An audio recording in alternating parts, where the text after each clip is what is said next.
So here's an old one from, Ocean Machine. Yeah! Yay for Ocean Machine! The song's called Night. Ready? Come on!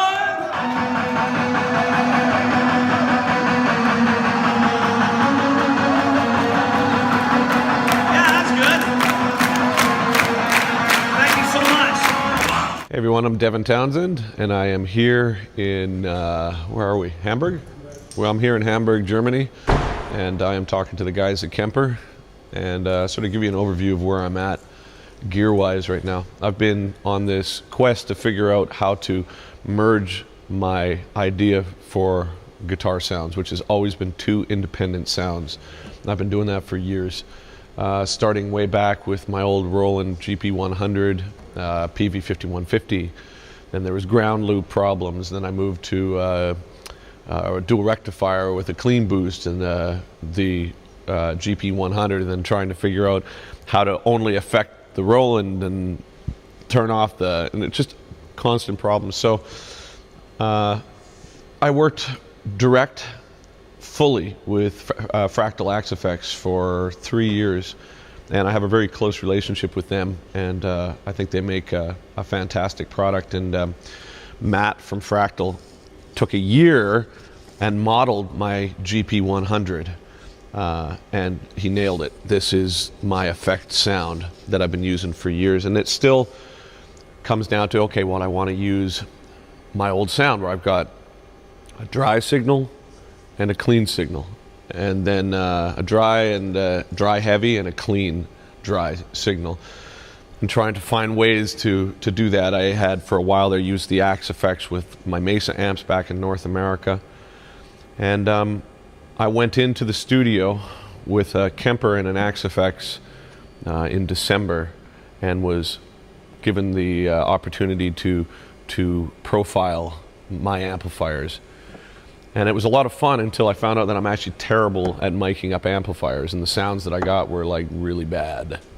So I was sort of like, oh God, what do I do? Do I do this with amps? And then I'm working with Fishman, and Ken Suzy, who's the A&R guy there, sent me his profile for his Kemper, and it had a cab sound that I was like, okay, well that sounds great. That's great. And I was working, trying to get similar sounds to see if I'd work with two Axe Effects or what have you. But when he sent that sound, it was much easier for me just to sort of say, okay, well, let's do this. Let's relegate a Kemper for this tour as my dry sounds, and then continue to use the Axe Effects as the clean sound. And so far, this has been the most consistent rig that I've used so far. I'm still in the process of trying to figure it out. I'm still trying to get it right. It's not exactly what I'm looking for yet, but the idea for me now is, when this tour is over, is to get together with an engineer. I've got a couple in mind, and the people who do the profiling professionally, and see if I can get my arsenal of amps into there.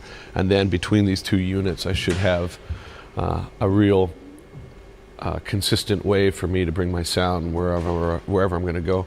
I mean, I still love amps. I still love the Mesa stuff. I still love the Fortin stuff that I'm working with. I think it's great, but with the amount that it costs to fly stuff, there's a lot of situations now where I simply can't afford to have all those variables go wrong. I did a tour recently where my backline was an actual tube amp, and we had nothing but problems with it because of the temperature, because of whatever was wrong with the transformer in that particular amp, and I can't run that risk anymore. So in closing, I'm still experimenting. I'm still trying to get my sound the way that I want it, but I know what I want, and the tools that I'm being provided with currently are allowing me to really fine-tune the problems out of it. And then hopefully, in talking to the Kemper guys and the Axe Effects guys and Mesa and everybody else in my world, we can really nail down what it is that I need. And the first one to get there wins, as far as I'm concerned. And we're getting closer and closer. And this rig so far is, for this European tour, easy to transport and incredibly consistent. So I'll give you an update as my relationship with all these people continue. Cheers, Dev.